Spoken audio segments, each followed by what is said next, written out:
Bonsoir à tous, bienvenue dans ce nouveau numéro des Incorrectibles. Je suis ravi de vous retrouver et j'en profite une nouvelle fois pour vous remercier, vous tous qui êtes toujours plus nombreux à nous suivre tant sur YouTube que sur Player. Merci à vous, nos souscripteurs, puisque c'est grâce à vous et uniquement grâce à vous qu'on peut gagner, je le dis chaque semaine, notre liberté tant financière qu'éditoriale, et c'est bien sûr surtout celle-là qui est en danger.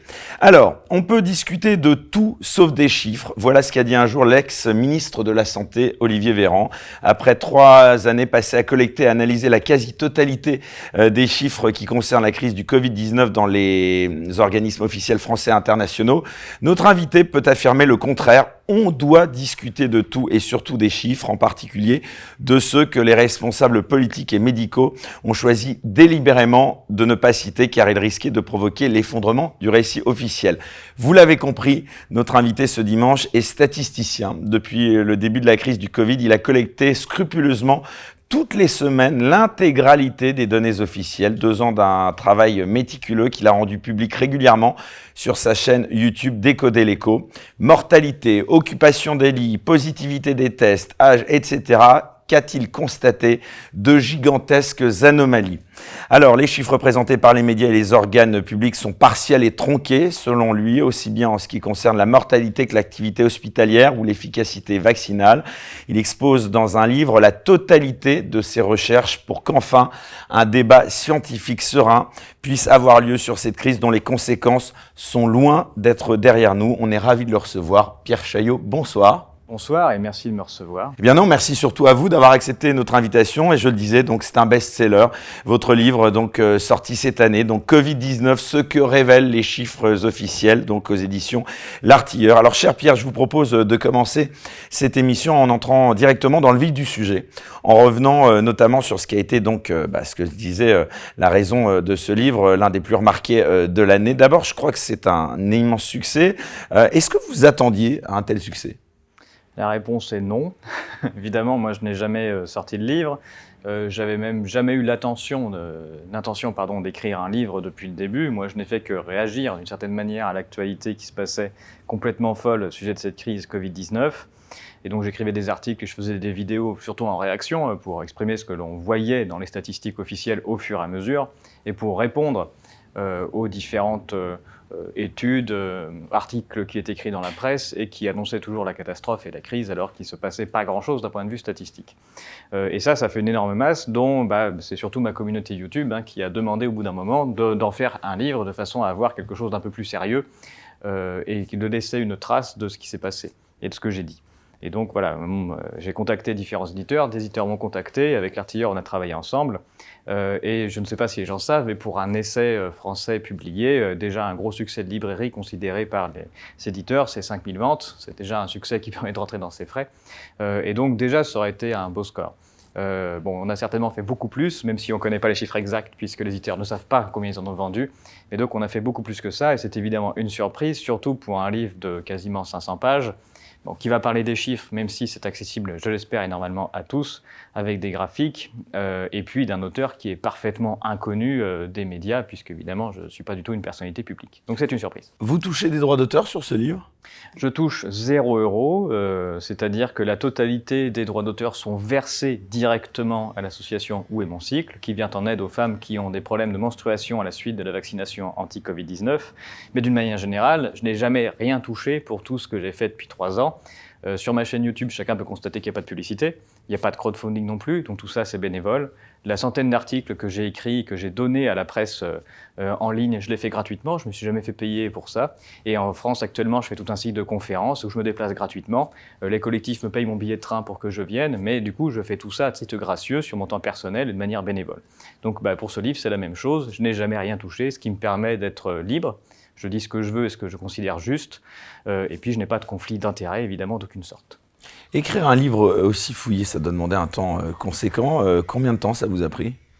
Je pense que, alors c'est ce que me dit mon épouse, qui a constaté le temps que j'y passais, j'ai consacré l'équivalent d'un temps plein, on va dire, en supplémentaire de mon travail depuis le début, depuis 2 ans, pour rédiger, faire la totalité de ces études, contacter des gens, tout ça, le soir, le week-end, pendant mes vacances, pour permettre d'aboutir à ce livre. Donc c'est 2 ans d'un travail à temps plein.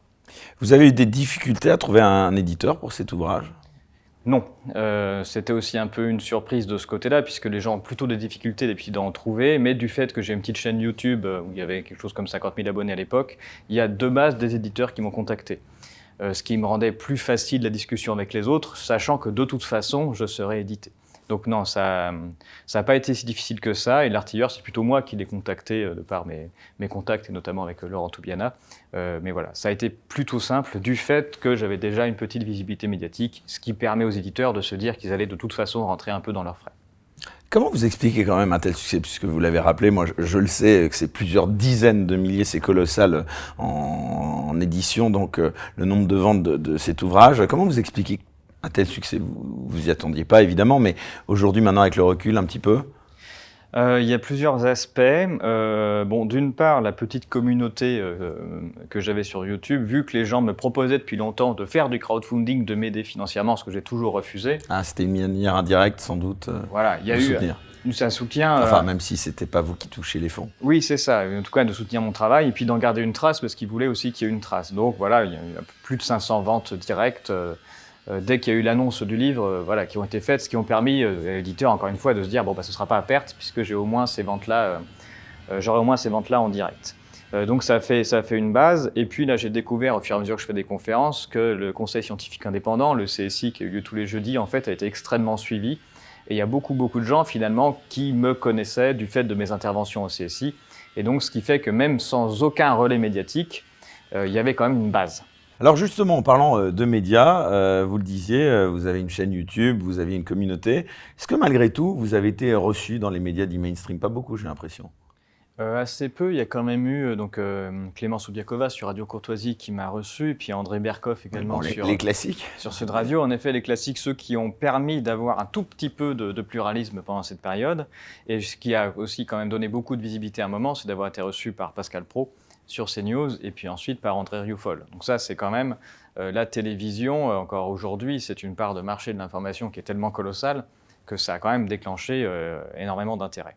Bon, et puis il y a aussi les médias Internet, évidemment, TV Liberté, et puis d'autres également, des youtubeurs assez connus qui m'ont reçu. Mais du côté des chaînes classiques ou des médias de la presse classique qu'on a tenté de toucher, non, en revanche, il n'y a absolument rien eu. Comment vous expliquez cette invisibilisation de votre livre? Il y a vraiment, ce que Laurent Mukilé appelle la doxa, mais il y a quand même une omerta sur ce sujet et sur le fait qu'on ne doit pas recevoir des personnes qui ont une critique forte contre ce qui a été fait par le gouvernement. Et ça m'a été dit par des journalistes. Ça vous a été dit, ça? Bien sûr, par des journalistes, même qui travaillent dans des grandes rédactions, qui m'ont dit qu'ils n'avaient juste pas le droit. Et donc ils sont embêtés. Même au niveau des directeurs des directions de rédaction. C'est-à-dire qu'il y a des journalistes de grands médias, vous ne pouvez pas dire lesquels, je suppose, oui, qui vous ont dit on ne peut pas vous recevoir parce que vous critiquez la politique gouvernementale, quoi. Oui, tout à fait. C'est-à-dire qu'il y a un problème et qu'il y en a même l'un d'entre eux qui m'a donné une phrase assez incroyable qui m'a dit jusqu'à présent, pour se faire virer d'une rédaction, il suffisait de faire un article qui faisait la promotion du nazisme ou de la pédophilie. Et depuis récemment, maintenant, il y a une troisième raison, c'est de faire la promotion de Chaillot. Ah oui, quand même. Donc là, on est monté en grade, quoi. Oui, on est monté en grade. Donc il y a vraiment il y a un tabou, ou je ne sais pas lesquels, le nom qui sont dans le livre, mais il y a des tabous que je soulève qui sont extrêmement forts et qui font que voilà, c'est devenu extrêmement difficile d'oser en parler. Le Covid-19, ça a été un tournant dans la liberté d'expression, selon vous, Pierre Chaillot? Je ne sais pas si c'était un tournant, le Covid-19, dans la liberté d'expression, ou si finalement il y a une baisse qui date depuis très longtemps et qui continue, mais en effet, en tout cas, ça continue de baisser et ça s'est vu. Il y a beaucoup de gens qui me demandent justement si on a vécu quelque chose d'exceptionnel. Je me pose la question. Ce qui est de nouveau, c'est en effet la puissance que commencent à avoir les médias alternatifs, notamment sur les réseaux sociaux, qui n'existaient pas avant. Donc c'est-à-dire qu'à partir de maintenant, les gens peuvent avoir de l'information alternative et à une échelle qui commence à être un peu significative. Alors que jusqu'ici, on n'avait que les chaînes de télévision et de radio officielles et légitimes qui ne donnaient qu'une seule bonne parole, même si on avait l'impression de voir du pluralisme. Donc est-ce que finalement, on est en train de limiter le pluralisme ou est-ce qu'en fait, c'est maintenant qu'il y a du pluralisme et qu'on s'en rend compte et que du coup, il y a une frousse extrêmement forte de la part des dirigeants de voir émerger de nouveaux discours, de nouvelles façons de penser. Alors c'est un sujet qui nous intéresse au plus haut point dans cette émission, la censure et la liberté d'expression dans cette émission Les Incorrectibles. Vous le confessez donc avoir été victime d'une censure de la part de ces médias mainstream, mais il y a aussi, malgré tout, en dépit de ce que vous dites, la censure, elle arrive aussi sur les réseaux sociaux et dans les médias. Est-ce que là aussi, ça vous choque? Est-ce que vous en avez été témoin? Qu'est-ce que vous en pensez? Alors oui, alors déjà, il y a une censure du fait de ne pas en parler. Alors du coup, il y a eu tout d'abord un silence total, par exemple sur mon livre au début, de la part de tous les médias mainstream. Donc la stratégie, ça a été invisibilisation, de façon à tuer le livre dans l'œuf. Mais il y a eu un tournant qui a été le 8 mars, la publication du livre d'Alexandra Orion-Caude. Numéro 1 des ventes, en France, en Belgique. Et qui a relancé également l'intérêt pour mon livre, qui est repassé numéro 2 du coup à ce moment-là, donc qui a redonné une deuxième vie à mon livre. Et du fait de ce livre, la stratégie de l'invisibilisation ne pouvait pas marcher. Alexandra Orion-Caude, c'est un personnage très connu qui est public, et du coup qui a fait grand bruit chez Albin Michel, en plus, donc grand éditeur. Et donc la stratégie a changé, et on a eu une réaction très forte, notamment menée par Le Parisien puis par Libé, qui a été de dire ces livres sont des complotistes anti-vax. D'ailleurs, les éditeurs devraient prendre leur part de responsabilité d'oser éditer ces choses-là. Les libraires qui les vendent devraient être mis au pilori, exactement. Donc il y a eu une réclame, une demande de censure. On se souvient d'une séquence, je crois que c'était Julien Pain qui se baladait chez un libraire, vous avez vu ça, qui disait qu'il y avait tel bon livre et tel mauvais livre. Enfin, c'était un commissaire de la pensée politique effarant, quoi. Oui, exactement. Et donc, on est passé au niveau agression. Avant, invisibilisation, mais c'est pas possible d'invisibiliser Alexandra Orion-Caude, elle est trop connue pour ça. Et donc là, ça a été l'agression, c'est-à-dire de demander le retrait, la censure de nos discours. Donc, et c'est là qu'on a eu une deuxième attaque, une nouvelle attaque qui a pris une ampleur différente du mainstream, qui a été, voilà, il faut les attaquer pour demander leur censure et montrer que ce sont des méchants, qui sont mauvais, etc. Donc ça a été un tournant, et ça, ce niveau agressif, il a démarré à partir du 8 mars.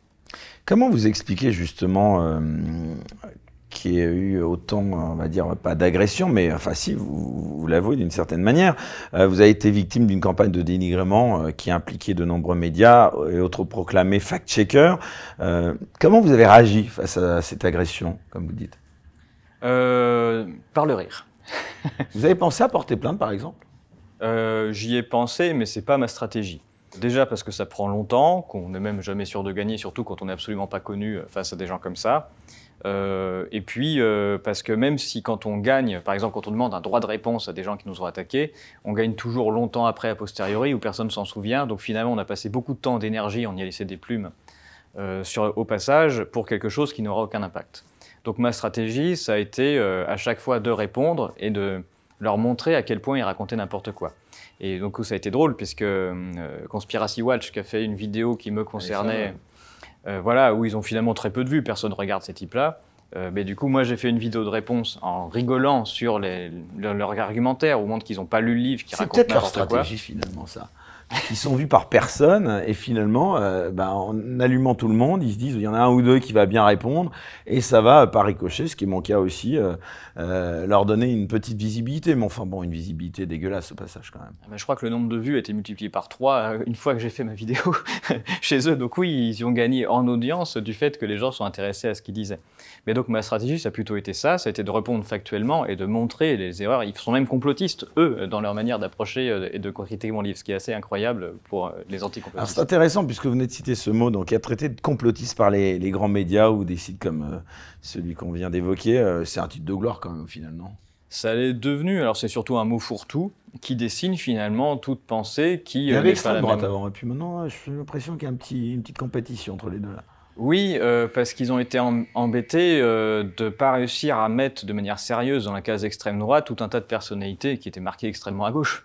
Tout bêtement, Laurent Mukieli, qui a fait toute sa vie, qui disait mais islamo-gauchiste, mais moi je le revendique, qui a défendu justement toutes les personnes qui étaient en situation de précarité, même étrangères sur notre sol, et ça a été toute sa vie. Donc là, c'est difficile de taxer d'extrémistes de droite. Ah oui, Laurent Mukieli, c'est compliqué. Ils l'ont fait quand même, pour tenter. Mais voilà, il y a tellement de personnages d'horizons divers qui sont arrivés qu'ils ont eu du mal avec cette case-là, et donc la case fourre-tout complotiste est quand même vachement pratique. Plus largement, Pierre Chaillot, qu'est-ce que vous pensez, on va bien sûr venir à votre livre, de cette accusation de complotisme qui touche aujourd'hui quasiment toute pensée dissidente, quoi? Oui, bah, c'est le mot fourre-tout, mais qui permet de censurer facilement toute une partie de la pensée, où le but du jeu des fact-checkers, c'est ce que j'ai montré plein de fois à chaque fois, c'est de dénigrer, décrédibiliser avec juste un titre, une phrase, quelqu'un, de façon à empêcher leur lectorat de s'intéresser au sujet. Donc c'est vraiment ça la stratégie, et cette étiquette-là, elle a beaucoup fonctionné envers tout un tas de personnes. Même j'ai des exemples personnels avec des gens une fois qu'ils m'ont dit que c'est complotiste, non, t'es qu'un complotiste, je t'écoute plus, c'est plus possible. Donc voilà, c'est une manière de censurer les gens qui a été finalement assez efficace, qui a rendu service aux médias mainstream d'une certaine manière, mais probablement que c'est en train de diminuer. Alors justement, arrêtons-nous quand même un petit peu, bien sûr, à ces fact-checkers, parce qu'il y a eu le scandale sur le fonds Marianne aussi. Qu'est-ce que ça révèle de ces fact-checkers ? Alors ce que ça révèle sur... On rappelle, Conspiracy Watch dont on parlait a touché 60 000 € de ce fonds Marianne. On ne sait pas trop pourquoi, honnêtement, moi je n'ai pas bien compris. Et puis il y a eu cet événement incroyable, il y a quelque temps, en audition au Sénat, il a avoué qu'il touchait près de 50% de financement public pour son association. Alors il était bon, il pouvait toucher un peu plus, mais il trouvait que ça aurait fait un peu désordre, donc il ne va pas au-delà de 50%. Mais enfin, bon, quand même, c'est une farce, quoi, leur indépendance. Les 50%, c'est pour beaucoup du faux Rothschild, donc c'est pas n'importe qui non plus qui finance Conspiracy Watch. Sans compter que quelqu'un m'a fait remarquer que ça se trouve, les autres 50% touchent eux-mêmes peut-être des fonds publics, donc si on doit rajouter ça à ça, on arrive peut-être à dépasser les 50%. Oui, mais du coup, on est dans le cas typique de ce que l'on critique en termes de liberté de la presse habituelle, c'est-à-dire qu'on a des grands manias de la finance d'un côté et du pouvoir étatique de l'autre. Ce qui, en termes d'indépendance, pose un petit peu problème quand on voit les deux financeurs possibles. Alors du coup, j'ai écouté son audition. Évidemment, c'est intéressant de voir à quel point il touche de l'argent public. Mais bon, lui, il répond à des appels d'offres qui lui sont accordés. Mais la question qui est soulevée dans l'audition, c'est sur quels critères. Alors lui, il dit qu'il répond. Donc la question qu'on a posée, c'est sur les personnes qui lui accordent, il va falloir qu'il se justifie des critères de pourquoi est-ce qu'il a eu des fonds et pourquoi faire. Donc, Marianne, on rappelle que c'était pour lutter contre la radicalisation en ligne. On est quand même un peu loin de l'objet principal du fonds Marianne quand même. Oui, mais du coup, le fonds Marianne a servi en partie à faire des vidéos contre moi, par exemple. Il y a des articles contre moi aussi. Contre vous, ouais. Du coup, en effet, ça a servi à tenter de décrédibiliser toute autre pensée possible, sous prétexte que penser différemment du gouvernement, c'est se radicaliser. Donc c'est ça l'argumentaire de Rudi Reichstad devant la commission. Sauf que c'était évidemment pas de cette radicalisation-là qu'il était question, sauf à être particulièrement malhonnête intellectuellement, ce qui n'est pas une option à écarter.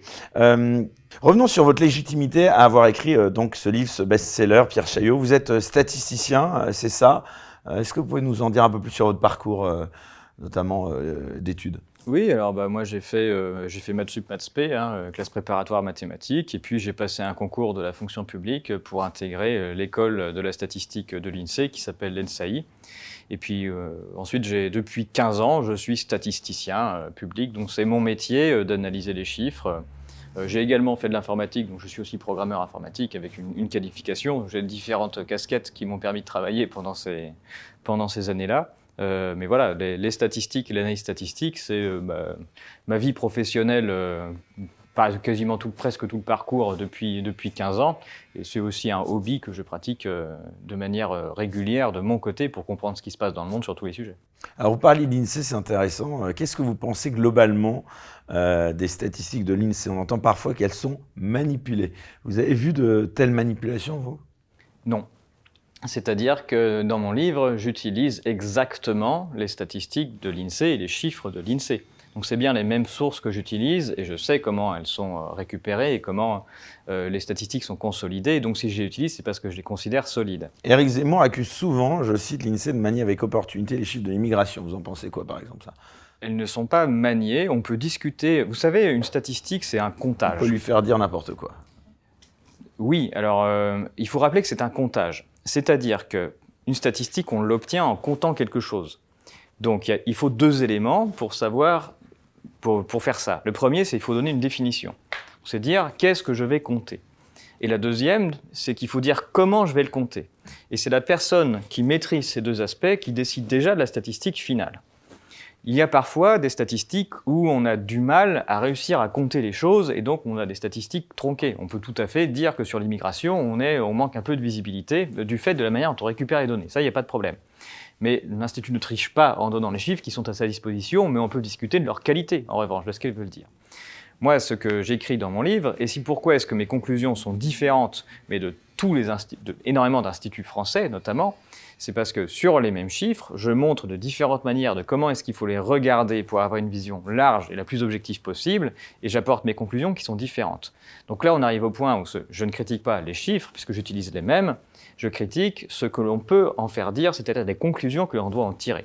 L'interprétation donc qu'on en fait. Le danger des statistiques, c'est qu'on peut toujours aller chercher le bon indicateur qu'il faut pour appuyer un discours.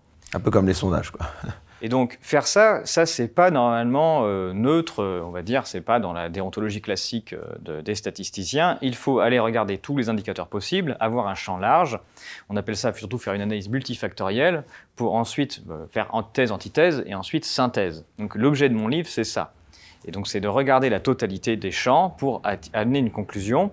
Le problème que nous avons eu dans cette crise Covid-19, malheureusement, c'est qu'il y a eu une telle peur des gens, une telle accélération du discours en permanence, que même les gens les plus honnêtes possibles, il n'y a aucun problème, ont adhéré aux résultats, c'est-à-dire au discours, et du coup ont cherché des statistiques qui allaient appuyer le résultat qu'ils pensaient déjà. Donc c'est ça le problème. Et c'est pour ça que j'écris un livre, pour tenter de remettre les choses dans le bon sens.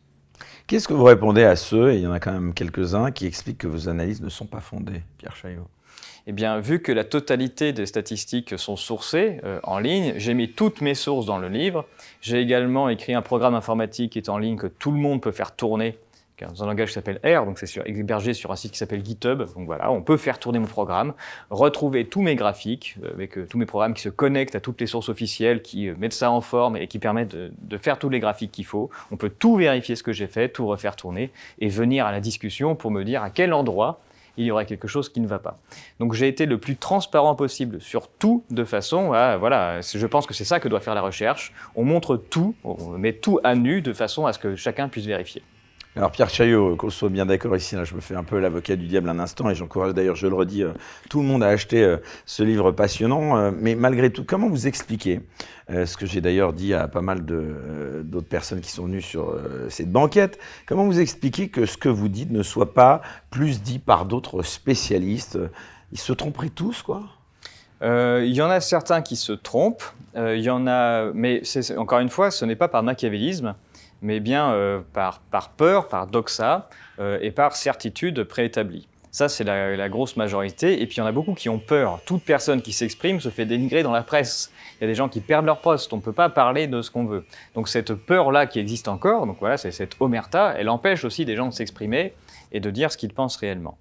Je peux même vous donner une anecdote qui est assez intéressante. Au tout début de cette histoire-là, quand j'ai fait une première vidéo pour montrer qu'en fait, il n'y avait pas de problème de mortalité du tout, en France, si on regarde les chiffres dans leur ensemble... Oui, j'insiste sur ce mot standardisé parce que vous dites donc qu'en France, comme dans tous les autres pays européens, je vous cite, la mortalité de l'année 2020, donc standardisée, c'est-à-dire étudiée par tranche d'âge, si je ne me trompe pas, et non pas en données brutes, est au niveau de celle de l'année 2015, soit la 7e année la moins mortelle de toute l'histoire de France. Quant à la mortalité de l'année 2021, elle serait donc, à vous lire, au niveau de celle de 2018, soit la 3e la moins mortelle de toute l'histoire de France, c'est ça ? Oui, c'est exactement ça. Et en fait, j'ai fait le calcul pour toute l'Europe, mais sur le site qui s'appelle Statista, on peut vérifier que c'est vrai aussi pour les États-Unis, le Canada par exemple, et même pour un petit pays un peu connu qui s'appelle la Chine. C'est-à-dire qu'en Chine, en 2020, on atteint quasiment un record de sous-mortalité, malgré les images que l'on a vues, ce qui est assez intéressant. Pourquoi est-ce qu'il faut faire ce calcul-là? Contrairement à ce qu'ont fait tout un tas d'instituts, de journalistes et autres, ils ont comparé les nombres de décès bruts des années les unes avec les autres. Bon, or, qu'est-ce qui fait qu'il y a des décès dans un pays? La première chose, c'est le nombre de personnes qu'il y a. S'il y a 20 fois plus de décès en Allemagne qu'au Liechtenstein, c'est pas parce que l'Allemagne c'est dangereux et que le Liechtenstein c'est sûr, c'est juste parce qu'il y a 20 fois plus d'habitants en Allemagne qu'au Liechtenstein. Le deuxième aspect, c'est l'âge des gens.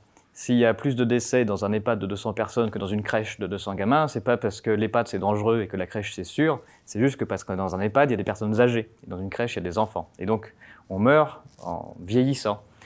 Le taux de mortalité, en fait, il croît avec une courbe exponentielle avec l'âge. Plus on vieillit et plus on décède. C'est le deuxième aspect.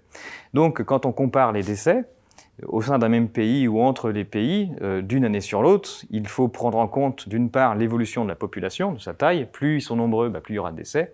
Et deux, il faut regarder l'âge des gens. Donc le vieillissement que l'on a partout en Europe, ça fait que tous les ans, on bat le record de décès quasiment. Donc il faut prendre ces deux aspects pour savoir si les gens sont vraiment plus morts que d'habitude. Le taux de mortalité standardisé par âge, il fait ça. Il permet de prendre en compte l'âge des gens et la population. Et c'est là qu'on remarque que le nombre de décès de l'année 2020, il est au même niveau que l'année 2015. Mais un autre indicateur que les gens connaissent qui est à ce niveau-là, ça s'appelle l'espérance de vie. L'espérance de vie de 2020, c'est la même que 2015. L'espérance de vie, ce n'est pas l'espoir qu'on a de vivre plus tard. L'espérance de vie, c'est une moyenne de l'âge de décès des décédés. C'est une moyenne pondérée. Et donc quand on dit espérance de vie 2020 égale espérance de vie 2015, ça veut dire qu'on est mort exactement pareil en 2020 qu'en 2015. C'est tout ce que ça veut dire. Donc il n'y a pas d'hécatombe du tout. Il y a un nombre de décès qui correspond à ce qu'on a vu de manière normalisée dans la dernière décennie. Et ça, c'est partout dans le monde. Donc, ça doit ennuyer un peu la doxa quand même, ce que vous dites la parole officielle.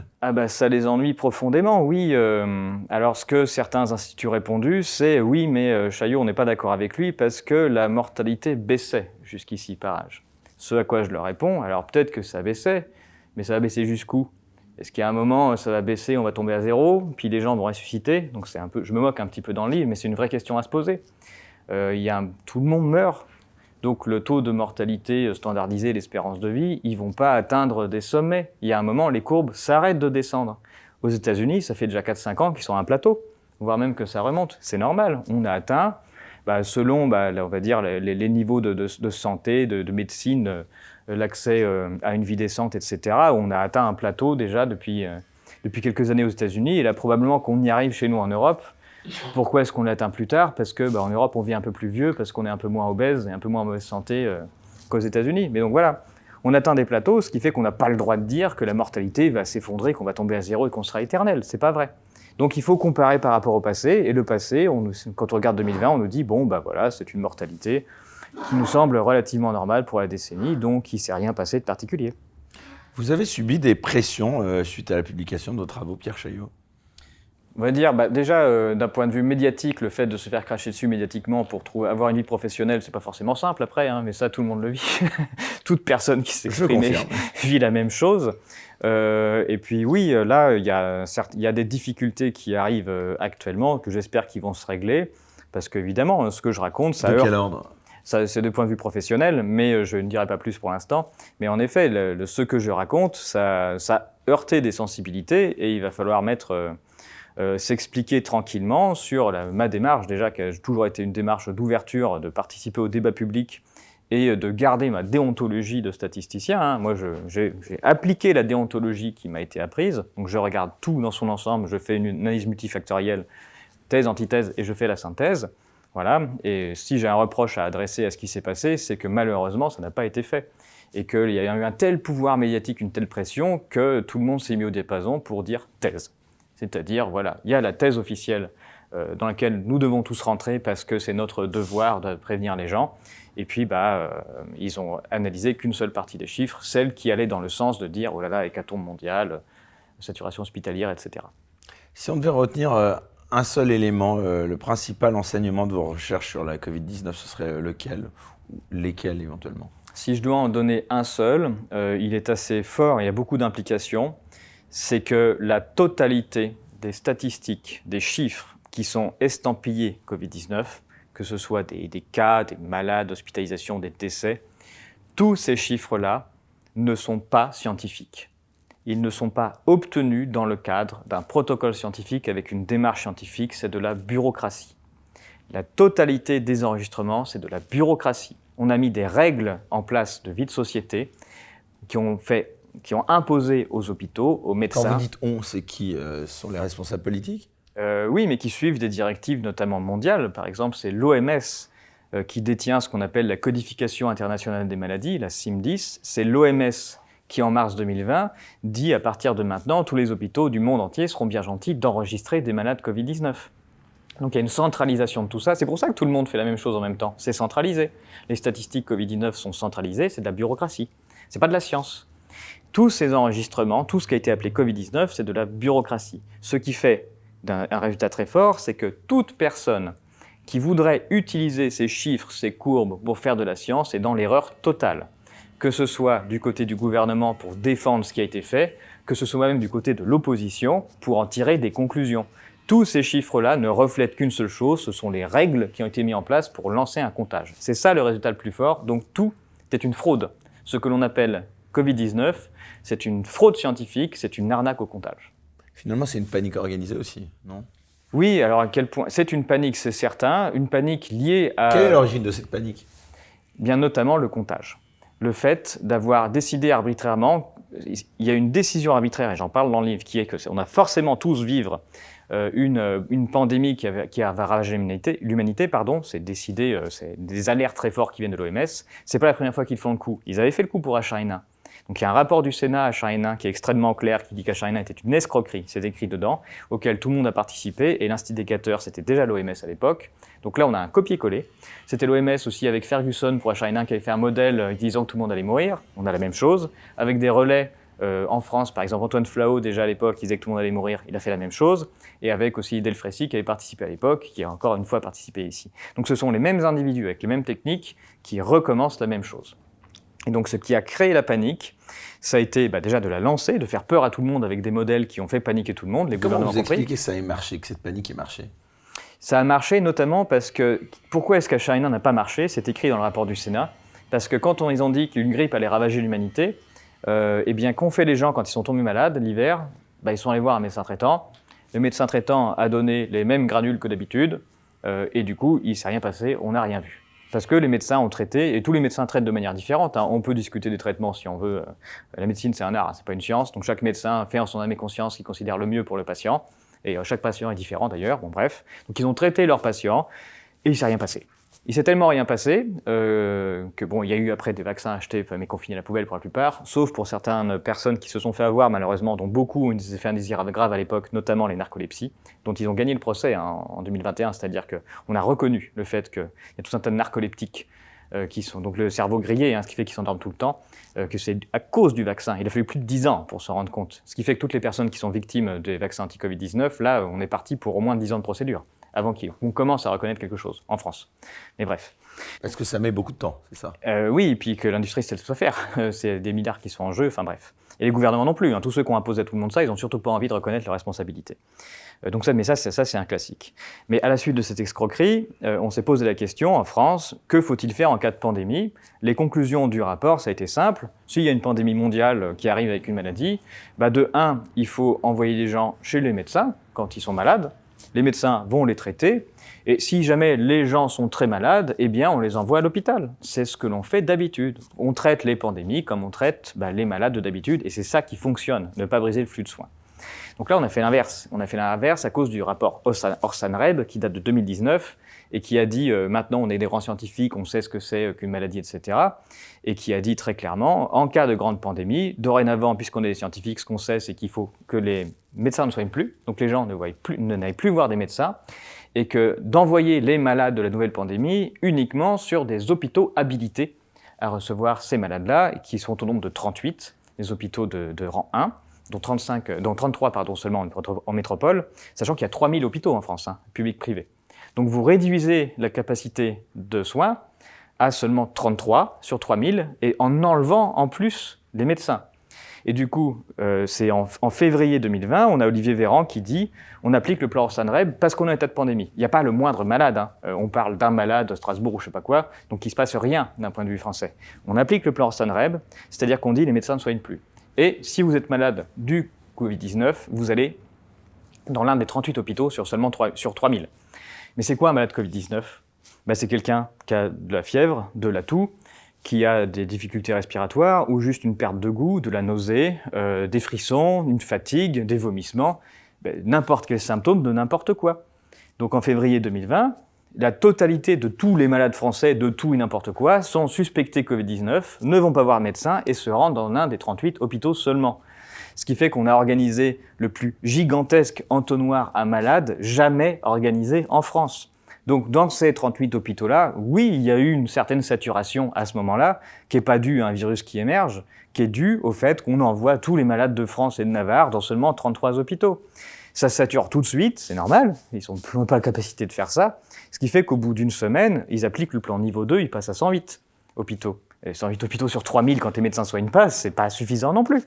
Bon, ça sature au bout de 2 semaines, et c'est là qu'en mars, fin février, début mars, on lance le plan blanc général, plan blanc maximal, Olivier Véran, plan blanc maximal, parce que le virus est évidemment tellement fort qu'il sature les hôpitaux. Plan blanc maximal, avec tous les hôpitaux peuvent dorénavant recevoir du Covid, mais dans des ailes spécifiques. On rappelle l'état de l'hôpital français. Depuis 2019, tous les services d'urgence sont en grève. Il y a une démission de tout un tas de directeurs d'hôpitaux en février 2020. Donc tout le monde sait que de toute façon, on a un hôpital qui se porte mal parce qu'on a trop de personnes âgées. Ça sature tous les ans, l'hiver 2015, les personnes âgées qui décèdent dans les couloirs, soi-disant à cause de la grippe A, mais il n'y a pas de place, c'est tout, pour les accueillir, ils mouraient dans les couloirs. 2017, c'est pareil. Donc un hôpital qui a des problèmes dans les services d'urgence dès qu'il y a une difficulté parce qu'il y a une épidémie hivernale qui arrive, donc on a l'habitude.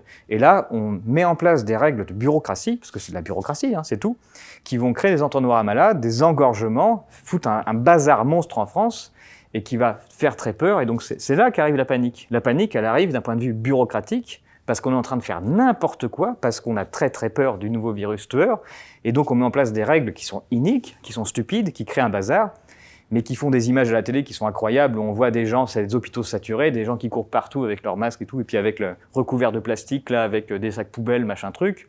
Ça fait des images qui sont terribles, qui n'ont rien à voir avec un nouveau virus. Quel est le rôle des médias, justement, dans cette panique? Parce que vous parlez d'images, ça a été important, ces images, on les a toutes en tête, pour la plupart.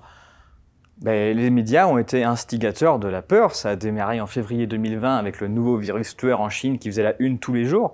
Je crois qu'il y a un rapport, j'en parle, de l'INA qui dit que c'est 82% de l'audiovisuel français qui est consacré au coronavirus tueur en février. Sachant qu'on parle de quoi? Ils font peur à tout le monde, ils disent 2500 morts en Chine sur un mois. En Chine, ils décèdent 40 000 personnes tous les jours.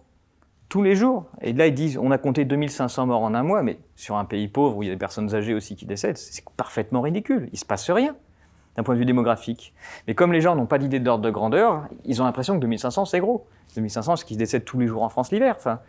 Donc, on a des médias qui construisent la peur, qui retrouvent un élan d'intérêt, puisque les gens se réintéressent à la presse, se réintéressent à l'information, puisque ça leur vend du rêve, ça les concerne. Ça leur fait peur, mais ils en réclament quand même. Donc on a les médias qui voient arriver une demande de la part de ces gens, donc ils répondent à la demande en rajoutant toujours un peu plus. Donc quand arrive le plan Orsan-Reb et la saturation de ces 38 hôpitaux qui n'avaient rien demandé, eh bien là, oui, les médias sont là. Quand arrive la saturation hospitalière des 38 hôpitaux qui n'avaient rien demandé à personne, les médias sont là et ça relance encore la machine à l'information. Ça a été suivi après par Salomon qui annonçait tous les soirs à la télé les morts du Covid-19 et il avait son heure de gloire quotidienne tous les soirs à la télé pour faire peur aux gens et ça intéressait tout le monde. Tout le monde voulait voir le chiffre du nombre de morts. Mais encore une fois, personne n'a d'ordre de grandeur. Quand il annonce 300 morts dans la journée, sachant que l'hiver on atteint 3000, en fait on ne sait rien, il ne se passe rien quoi. 300, c'est parmi les décès de la journée, on en a mis 300 dans la case Covid-19, c'est la seule information qu'on a. Donc on ne peut pas avoir peur de ce qui se passe quand on a des notions de démographie, mais les gens n'en ont pas, et donc voilà, ça fait de l'entertainment, et les gens s'intéressent, ils paniquent, et puis voilà, la machine est lancée. De manière plus générale, Pierre Chaillot, comment vous expliquez quand même la relative apathie du peuple français face à toutes ces mesures qu'ils ont subies? Déjà, je pense que la peur a beaucoup joué. Dans mon entourage, les gens avaient peur, mais ils avaient peur pour de vrai. La peur, elle permet de tout faire finalement, c'est ça? Oui, c'est une vieille leçon d'ingénierie sociale. En effet, quand on a peur de l'ennemi, on peut mobiliser des gens à se battre contre l'ennemi. Ça, c'est vieux comme le monde. C'est même une technique de manipulation des masses, ou même pour les dirigeants qui sont légitimes. Il y a quand même pas une spécificité française quand même dans cette servilité, parce qu'on a l'impression qu'aux États-Unis, ils sont un peu plus révoltés que nous, non? Oui, il y a certainement des choses culturelles qui se passent à ce sujet. Bon, il y a plus de nuances, en effet, sur la liberté aux États-Unis. C'est un droit fondamental qui est probablement plus ancré chez eux. Alors que chez nous, oui, il y a une participation plus volontaire à l'autorité qui se met en place. On n'est pas les seuls, d'ailleurs. Au sein de l'Europe, il y a un certain nombre de pays qui ont participé, en effet, assez allègrement à ce qui s'est passé, où les populations sont restées apathiques. Même aux États-Unis, selon les territoires, il y a eu certains endroits où les gens ont participé allègrement. Il y a plutôt des territoires américains sur lesquels la révolte a été plus forte. Qui a bénéficié in fine de cette panique selon vous? Tout un tas de gens. J'ai envie de dire tout le monde, presque. C'est ce que j'ai appelé la corruption systémique. C'est-à-dire que la quasi-totalité des Français ont été soudoyés avec leur propre argent. Le premier confinement, il y a tout un tas de gens, de la fonction publique notamment, mais aussi du privé, qui sont restés à la maison payés par l'État, voilà, pour endiguer le virus. C'est-à-dire, vous le rappelez, par leur argent. Par leur argent. Ils ne s'en sont pas rendus compte que c'était leur argent qui les payait à rien faire et qu'en plus, derrière, on leur demanderait de rembourser, certainement. Donc ça, c'est un soudoiement. Donc la politique aussi de la relance économique, donc c'était 100 milliards d'euros. Donc du côté des entreprises, on a vu une manne de fric arriver, donc on a participé quand même, on s'est un peu laissé faire, même si on n'était pas d'accord. Du côté des médecins, chaque fois que c'était un Covid-19, il y avait un mal de plus dans la consultation. Il y a eu la vaccination ensuite, où tout le monde a gagné de l'argent, les laboratoires, des milliards, mais aussi tous les vaccinateurs, ils pouvaient gagner un sacré paquet de fric en vaccinant tout le monde à tour de bras. Il y a eu les laboratoires d'analyse médicale qui sont créés partout en France parce que tellement ça rapportait de fric de faire ça tout le temps, donc ça a participé aussi. Au final, le nombre d'individus, de personnes, de citoyens qui ont gagné du pognon ou même juste le fait de rester chez soi gratos pendant cette période, il est colossal. Ce qui fait qu'on a quand même un soudoiement général dans ce pays qui a permis aussi l'apathie. Quels sont justement les enjeux, les intérêts derrière cette crise sanitaire ? Il y a des enjeux multiples. D'un point de vue mercantile, il faut avoir en tête les milliards qu'ont gagné l'industrie pharmaceutique. C'est complètement colossal. Les milliards dont ils se servent aujourd'hui, c'est quelques laboratoires pour racheter leurs concurrents et lancer une hégémonie. Donc ça, c'est fou. Il y a aussi Big Tech. On a fait appel à Big Tech pour la surveillance des gens, l'enregistrement, les passes sanitaires, les bips, etc. Donc là, il y a eu énormément d'argent aussi qui a été gagné par ces acteurs-là. Et puis, il y a aussi le pouvoir. On a le dernier livre de Jacques Attali qui nous explique qu'il va nous falloir pour qu'on se tienne tous droit et qu'on aille beaucoup mieux pour assurer l'avenir de l'humanité et de la Terre, qu'il va falloir mettre en place un gouvernement unique mondial et totalitaire pour qu'on marche tous de la même manière et qu'il n'y a pas le choix. Le fait d'avoir une légitimité supplémentaire pour un organisme comme l'OMS d'imposer des règles à tout le monde, ça participe d'une culture, d'une volonté d'un certain nombre de penseurs comment faut appeler ça, la caste dominante, voilà, ceux qui se réunissent dans les grandes instances à faire des grands repas ensemble. C'est leur pensée de dire qu'il faut plus de pouvoir pour imposer des choses à cette petite masse indisciplinée qu'est l'humanité. Vous attaquez beaucoup, Pierre Chaillot, dans votre livre, ce que vous appelez, je cite, la bureaucratie sanitaire. Son seul but, c'est quoi ? C'est de faire du chiffre, c'est le gouvernement par les nombres, comme le critiquait déjà Alain Supiot ? Oui, le gouvernement par les chiffres et surtout par les indicateurs, c'est assez vieux comme technique de management et de contrôle. Dans toute organisation collective, même dans le privé, dans les entreprises ou dans le public, quand on veut faire passer des choses pour forcer les gens à rentrer dans une certaine manière de penser et de faire de chiffres, on met en place des indicateurs, de façon à les forcer à avoir un comportement pour maximiser leurs points. Et c'est ce qui se passe à l'hôpital avec la tarification à l'acte. Donc les hôpitaux savent que maintenant qu'ils ne sont plus payés par une dotation globale de fonctionnement, avant ils recevaient de l'argent en fonction de la population autour pour pouvoir fonctionner. Depuis 2007, c'est Jean Castex qui a signé la tarification à l'acte. Jean Castex qui était là au début de cette crise, donc il sait très bien comment ça fonctionne. Les hôpitaux, ils sont remboursés en fonction des actes qu'ils font. Ce faisant, les gouvernements, avec la Sécu, sur-remboursent certains actes pour forcer les hôpitaux à faire ça et en sous-remboursent d'autres. C'est comme ça que l'hospitalisation est sous-remboursée, de façon à pousser les hôpitaux à faire de l'ambulatoire au maximum. Voilà. Et donc, il y a un pilotage de l'hôpital qui se fait, en effet, par la grille, par la tarification à l'acte, pour amener les médecins, les hôpitaux à aller dans le sens où on veut. Et ce sens-là, il arrange beaucoup l'industrie pharmaceutique. Donc, pour que ce soit bien clair, je repose la question. Est-ce qu'il y a une surmortalité liée au Covid-19 ? Il y a une surmortalité liée à la crise Covid-19 à certaines périodes. Et je passe beaucoup de temps dans le livre à montrer que, notamment en mars-avril 2020, il y a trop de décès en France et trop de décès de personnes âgées. Ce que je montre, grâce aux rapports officiels qu'on a de différentes instances, Santé publique France, l'Agence technique pour l'information hospitalière, même la Cour des comptes, et même un rapport du Conseil scientifique, c'est que la totalité de ces morts en trop n'ont rien à voir avec aucun virus. Ça a à voir uniquement avec la stratégie qui a été mise en place. Et la stratégie, c'est l'abandon. C'est-à-dire, ne soignez pas les gens, laissez-les à la maison, ils ne viennent pas à l'hôpital. Quand on ne soigne pas les gens, ils ont un peu tendance à mourir. Et même jusqu'à dire que pour les personnes âgées, dès qu'une personne âgée tousse, elle est soupçonnée Covid-19. Et dans ces cas-là, la seule proposition qui est faite, c'est de la passer en palliatif. C'est-à-dire, et c'est même pas du soin palliatif, parce que normalement le soin palliatif, c'est une décision collégiale et interdisciplinaire où on a des médecins qui se réunissent, qui décident collégialement qu'en fait l'état n'est pas améliorable et qu'on peut pas, on sauvera pas la personne. Et dans ces cas-là, il y a des commissions et ils se mettent d'accord. Et puis ils proposent un accompagnement palliatif. Là, c'était pas ça. Sous couvert de crise, les personnes atteintes de Covid-19, c'était, on décide que de toute façon, on passe en palliatif direct, on prévient personne. Et puis même les familles n'avaient pas le droit de voir les personnes âgées. Et donc quand on fait ça, c'est-à-dire qu'on a les malades d'habitude, que l'on va passer en palliatif parce qu'on les considère soupçonne Covid-19 alors que d'habitude on les soigne, on a trop de morts, on a plus de morts que d'habitude. Oui, là-dessus vous rejoignez le professeur Raoult, si je vous comprends bien, vous expliquez dans le livre, donc comme lui, que l'on n'a pas soigné les malades. Pourquoi ? Oui, on n'a pas soigné les malades. Pourquoi ? Eh bien, c'est une vaste question. La seule chose que l'on peut dire, c'est qu'ils avaient très peur, ils disaient « on ne connaît pas la maladie, donc on ne soigne pas, il n'y a pas de traitement », ce qui est évidemment une hérésie, là où le professeur Raoult il dit « mais non… » C'est un choix criminel, si j'ose dire. Oui, mais il y a vraiment des questions à se poser sur comment qualifier ce qui a été fait, tout à fait, ou qui sont les responsables et qui ont donné ces ordres-là. Ce que l'on remarque, c'est que si jamais on avait dit « oui, pour ces malades-là, en fait, donnons tel traitement et puis ils iront mieux », ce qu'a essayé le professeur Raoult, et je ne m'exprime pas sur l'efficacité ou pas de ce qu'il a donné, mais lui, c'était sa doctrine. Voilà, j'ai des malades, je donne des choses qui, dans ces symptômes-là, d'habitude fonctionnent, et c'est son choix de médecin. Mais si on avait fait ça, le problème, c'est qu'il existait un traitement à l'état de maladie des gens. Et s'il existe un traitement, on n'a pas le droit de faire des vaccins. Donc dès le début, quand on nous dit une maladie inconnue qui ne se soigne pas, eh bien forcément, la seule réponse… On n'a pas le droit de faire de vaccin lorsqu'un traitement existe pour soigner une maladie. Ah non, on ne fait pas de vaccin dans ces cas-là. Pour lancer la production des vaccins et dire qu'ensuite on va vacciner les gens, il faut qu'il n'y ait pas de traitement. C'est très intéressant ce que vous dites là. C'est-à-dire que, voilà, on réinsiste une nouvelle fois, pour lancer un vaccin, il faut qu'au moment où on le lance, il n'y ait aucun traitement disponible sur le marché. Non, s'il y a des traitements, on traite les gens, il n'y a pas de vaccin. Non, on pourrait avoir d'un côté un traitement et de l'autre aussi un vaccin. Alors, je ne suis pas expert juridique, mais il me semble que c'est bien ça la règle. D'accord. Pour vous, est-ce que des gens devraient être condamnés pour cela ? Parce qu'on en arrive maintenant à un volet un peu judiciaire. On l'a vu là récemment avec le professeur Raoult, qui est inquiété, qui le sera sûrement. On va voir où ça va aller. Mais bon, est-ce que pour vous, des gens devraient être condamnés ? C'est probablement pour ça que l'omerta est aussi forte. Et pourquoi il y a toujours une telle chasse aux sorcières ? C'est parce que maintenant que la crise est passée, la chasse ne s'arrête pas, la chasse aux sorcières ne s'arrête pas, parce que les gens qui ont été les instigateurs de ce qui s'est passé, ou plutôt qui en ont été les relais, ont très peur.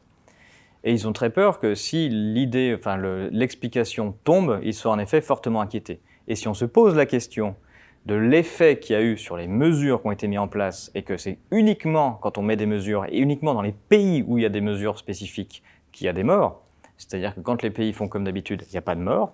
Même au sein des territoires français, les gens ne le savent pas, mais pendant la dite première vague, il n'y a que 13 départements sur 100 départements qui ont une petite bosse de mortalité. Il y a les 8 franciliens, et il n'y en a que 5 autres. Le reste, il ne se passe rien. Donc il faut se poser la question statistiquement, pourquoi ces territoires-là sont concernés ? Et ce sont des territoires qui sont concernés par des décisions spécifiques, et notamment… c'est ce que j'ai dit, l'abandon des gens, qui a été beaucoup plus fort sur ces territoires, et même l'utilisation du palliatif à la place du soin, qui concerne ces territoires-là particulièrement. Et donc ça en effet, on a des traces, des traces dans différents rapports, et même dans une commission du Parlement. Donc voilà, le problème, c'est que si les gens avaient accès à cette information-là, il serait beaucoup plus difficile pour les personnes qui ont participé de se cacher et devraient probablement répondre de leurs actes. Et donc c'est pour ça que l'omerta est aussi forte et que la chasse est encore aussi virulente malgré que cette crise soit plus ou moins derrière nous. Agnès Buzyn a vu sa mise en examen annulée par la Cour de cassation. Je suppose que c'est un scandale selon vous ? Ça dépend ce qu'on lui reprochait. C'est-à-dire que si les reproches adressés à Agnès Buzyn, c'était de ne pas avoir réagi aussi fortement face à la menace d'un virus qui allait ravager l'humanité, ce qui me semble que c'était ça qui lui était reproché, dans ces cas-là, en effet, il n'y a aucune raison d'être condamné. Et donc le problème, c'est l'attaque, c'est l'angle d'attaque. Et c'est peut-être pour vous, les responsables politiques, ils doivent être jugés ? Ils doivent être jugés parce qu'ils ont mis en place des mesures qui n'existent pas sur aucune littérature scientifique, notamment le confinement, et que l'on sait, grâce aux différents rapports, que ces mesures-là ont fait perdre la vie à tout un tas de personnes, et ça se compte en milliers. Et c'est à cause des mesures qu'elles sont décédées. Donc ça, nous devons le juger. Et nous devrions juger ces personnes-là, et ce n'est peut-être pas de leur faute si elles n'ont fait que réagir des conseils qui leur étaient donnés, mais au moins les forcer à répondre de qui les a conseillés, d'où viennent les ordres, d'où viennent les conseils. Et je rappelle que je parle beaucoup dans le livre des cabinets de conseil et de leur rôle. Donc il ne s'agit pas forcément d'enfermer les politiques qui ont pris les décisions si leurs décisions ont été prises dans l'urgence parce qu'on leur donnait des informations qui étaient fausses, et il faut savoir qui donnait des informations fausses et qui les conseillait de faire ces stupidités. Vous n'avez pas peur quand même d'une judiciarisation excessive des rapports sociaux ? C'est-à-dire que pour l'instant, elle est assez unilatérale, la judiciarisation des rapports sociaux. Donc, et nous avons quand même un problème dans ce pays depuis un certain nombre d'années. et personne ne s'en cache, c'est-à-dire qu'on a un exécutif qui s'est présenté il y a quelques années en disant il faut un hyper-président et un parlement qui suit. Et d'ailleurs, les parlementaires ont été choisis par l'exécutif à l'élection de 2017 en disant ils adhéreront à tout ce que dit l'exécutif. Ce qui est un problème, parce que normalement, dans une démocratie, on a 3 pouvoirs, hein. On a l'exécutif, le législatif et le judiciaire. Et donc déjà, depuis le 2017, le législatif a dit qu'il obéirait à l'exécutif. C'est-à-dire que c'est plus ce qu'on appelle une démocratie, ce qui s'appelle une dictature, normalement, quand il n'y a plus séparation des pouvoirs. Et à l'occasion de cette crise, ça a été pire, puisqu'on est passé sous mode d'urgence, et donc le judiciaire aussi s'est mis au diapason de l'exécutif. Et tous les recours qui ont été tentés pour répondre et faire rentrer le judiciaire dans la discussion, est-ce que les lois qui sont mises en place sont légitimes, ont tous été déboutés. Quand Vincent Pavant a attaqué auprès du Conseil d'État en disant que la loi sur le confinement ou sur le pass sanitaire est complètement stupide, parce qu'elle est basée sur une fraude scientifique, et on prouve qu'il y a une fraude scientifique de la part de Système et Fontanet, c'est le discours de Vincent Pavant, hein. Donc il attaque pour faux usage de faux escroquerie une étude publiée dans Science avec des erreurs dans les formules mathématiques, ce qui est quand même assez gros, hein. Et le pass sanitaire, c'est à cause de ça, hein, d'une étude frauduleuse avec des erreurs mathématiques à l'intérieur. Mais quand il attaque au Conseil d'État, le Conseil d'État le déboute. Il ne veut pas étudier son rapport. Et donc on a un problème même avec le côté justice, où on n'arrive même pas à mobiliser ce qui normalement est notre répondant pour se défendre contre l'exécutif. Donc on a une fusion des 3 pouvoirs dans un contexte de crise. Donc c'est-à-dire qu'on met en place un régime parfaitement totalitaire, une dictature, même si ce n'est pas des militaires en armes qui est partout, mais c'est un système dictatorial, c'est-à-dire une fusion des 3 pouvoirs sous couvert de crise. Et ça, c'est extrêmement dangereux. Comment est-ce que vous avez réagi aux perquisitions récentes de l'IHU de Marseille et aux différentes attaques qu'a subi le professeur Raoult? Ça s'appelle de l'intimidation, ça sert à salir ce qu'ont fait les gens. Enfin, c'est un système assez classique, hein. Ça se fait aussi en trame politique de manière assez régulière maintenant. Donc, je n'ai pas réagi spécifiquement, mais je constate que la situation continue de se dégrader avec, en effet, des gens qui utilisent ceux qui sont du bon côté du pouvoir judiciaire pour mettre de la pression sur certaines personnes qui voudraient faire taire. Oui, parce que tout de même, hein, cette perquisition, elle est intervenue, on le rappelle, quelques jours après la publication d'une tribune qui avait été signée par plusieurs scientifiques, donc des scientifiques, qui critiquaient eux-mêmes les pratiques de l'Institut fondé par Didier Raoult à Marseille. Qu'est-ce que ça dit, selon vous, Pierre Chailloux, du rôle des médias et de certains scientifiques dans la conduite d'affaires judiciaires ? Bien, je ne sais pas ce que ça dit. En revanche, ce que ça montre, c'est l'état de déliquescence dans lequel, de toute façon, c'est une partie de mon livre, hein, se trouve la science depuis tout un tas d'années, où on raconte n'importe quoi, de toute façon, d'un point de vue scientifique, en passant par les médias. Ce qui est évidemment stupide, et même en faisant l'idée des tribunes collectives, hein, ça n'a pas de sens, hein, comme disait Einstein, qui était très décrié à son époque pour son modèle de relativité générale, où il avait en effet des tribunes contre lui signées par plein de monde, et il disait en fait, si jamais j'ai tort, il suffit d'une seule personne pour le prouver. Hein. Bon, bref. Et donc on a une utilisation de l'appareil médiatique par des scientifiques qui ne font pas de la science, de façon à promouvoir autre chose, hein, une idéologie, leurs idées, etc. Donc encore une fois, c'est une agression qui permet de se débarrasser d'un dissident. Il est quand même désormais attaqué au pénal. Vous craignez de voir Didier Raoult aller en prison, vous, un jour ? Je ne sais pas si je crains. Vous pensez vraiment qu'un jour il pourrait être condamné, parce que c'est quand même apparemment le but, souhaité, on dirait. S'il est condamné, vu ce qui est reproché, alors qu'évidemment tout ce qui a été fait, c'est de soigner des gens en leur âme et conscience, et pas du tout de participer à un quelconque essai, hein, c'était pas ça l'objet, en tout cas il me semble pas. Je pense que ce serait un signe de plus qu'on va très mal d'un point de vue de la justice. Ce ne serait pas un bon signe. Ça apporterait quoi au système, Didier Raoult en prison, selon vous ? À mon avis, ça n'apporterait pas grand-chose, mis à part le fait de faire peur. C'est-à-dire d'aller jusqu'au fait de dire, vous les dissidents qui ne souhaitez pas rentrer dans la doxa, quel que soit votre positionnement social ou dans la recherche, on peut se débarrasser de vous. Dans le cadre de l'écriture de ce livre, vous avez essayé de le contacter, vous ? Je l'ai contacté, pas dans le cadre de l'écriture, mais je l'ai contacté pour 2 choses. Hein. Déjà, je voulais le remercier parce que je pense qu'il a été il a tout à fait tenu ce rôle de médecin, hein. C'est-à-dire qu'il a dit il faut soigner les gens, c'est-à-dire qu'il a respecté le serment d'Hippocrate comme un certain nombre de médecins, mais comme trop peu à mon goût. Voilà, donc le premier but des médecins, normalement, c'est de soigner les gens, quelles que soient leurs conditions de santé. Donc, c'est-à-dire que là, on a eu une période où les médecins refusaient de voir des patients parce qu'ils étaient malades. Voilà, au cas où vous avez le Covid, attention, venez pas à mon cabinet, je veux pas vous voir. Ce qui est incroyable pour un médecin et au serment d'Hippocrate. Et on a aussi des médecins qui ont refusé de soigner les non-vaccinés, hein, sachant qu'en effet, ils doivent recevoir tout le monde, quelle que soit leur conviction. Voilà, donc lui, il est resté dans son rôle, et donc ça, je l'ai remercié pour ça, il n'y a aucun problème. Et le fait de dire, voilà, nous avons des malades, essayons de les traiter, c'est très bien.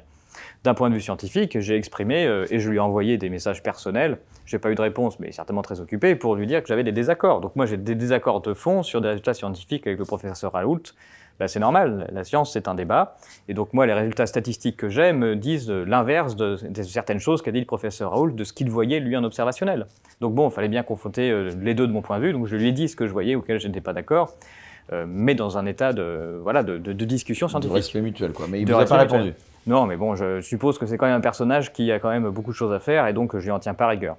Et ce qui veut dire que oui, je suis d'accord avec lui sur ce point de vue-là, je suis prêt à le soutenir sur le fait qu'il a voulu soigner des gens.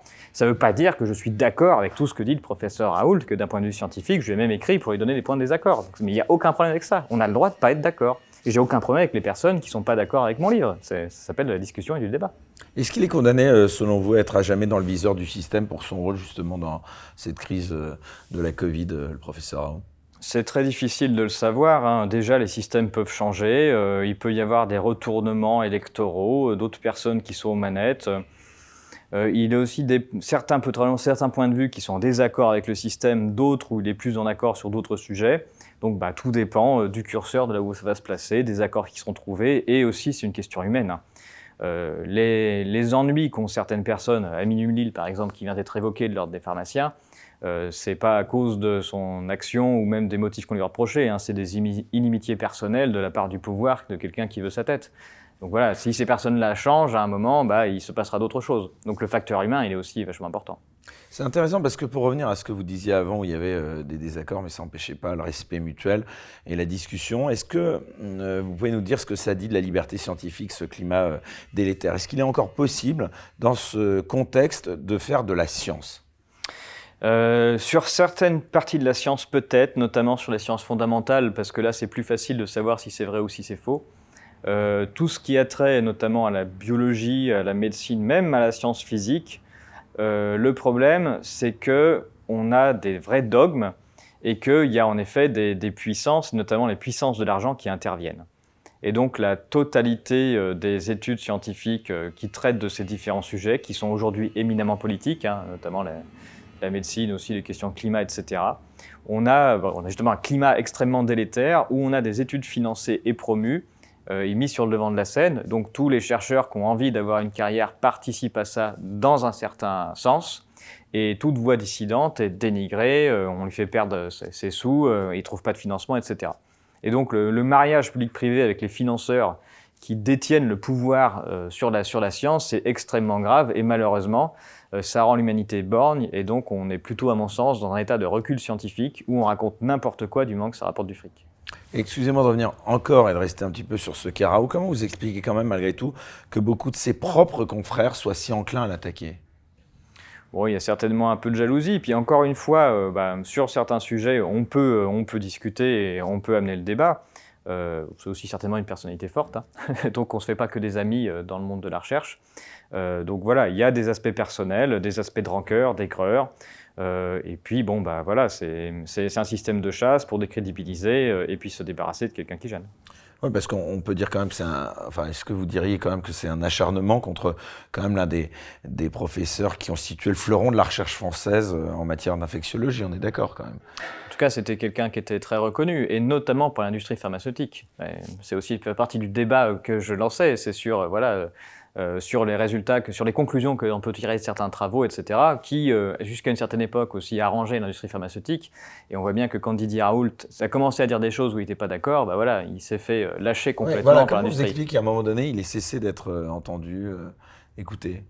Eh bien, je pense qu'il lui est arrivé un peu de la même chose qui lui est arrivé au professeur Perron. C'est-à-dire que tant que le professeur Perron était dans une position où ses convictions personnelles étaient dans le même sens que de l'industrie pharmaceutique, il a été porté au nu et eu des gros postes.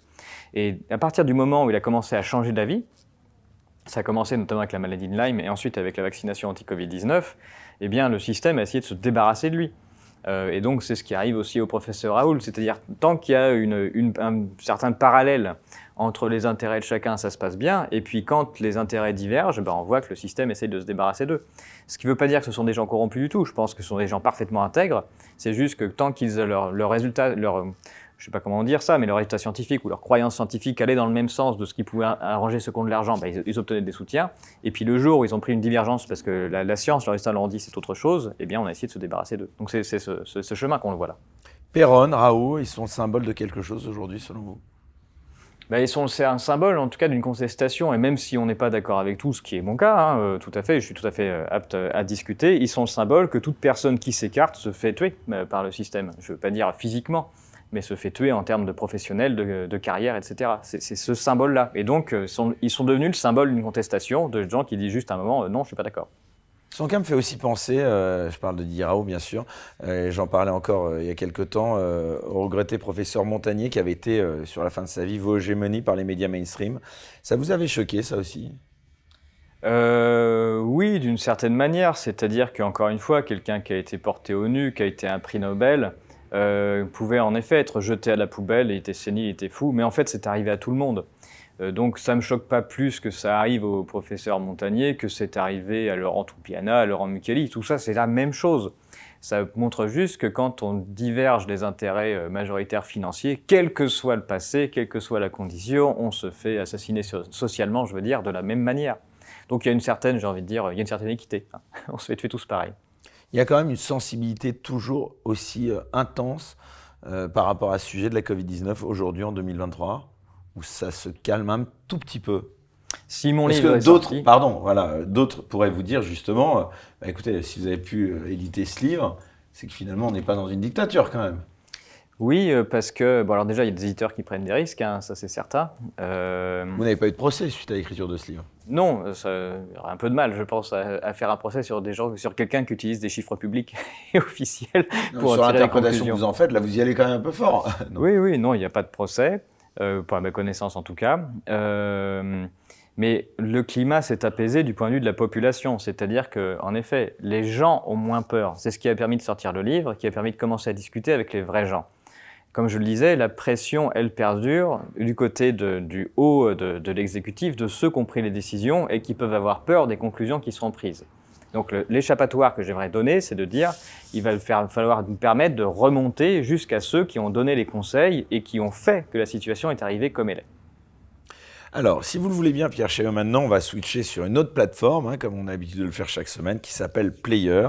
Et on va aborder un sujet éminemment sensible qui est celui des vaccins. Donc on se retrouve dans un instant sur Player. Et quant aux autres, je vous dis à la semaine prochaine. Pour voir la suite de l'émission sans aucune censure, merci de vous abonner à la chaîne Les Incorrectibles Plus sur Player depuis le lien en description sous cette vidéo.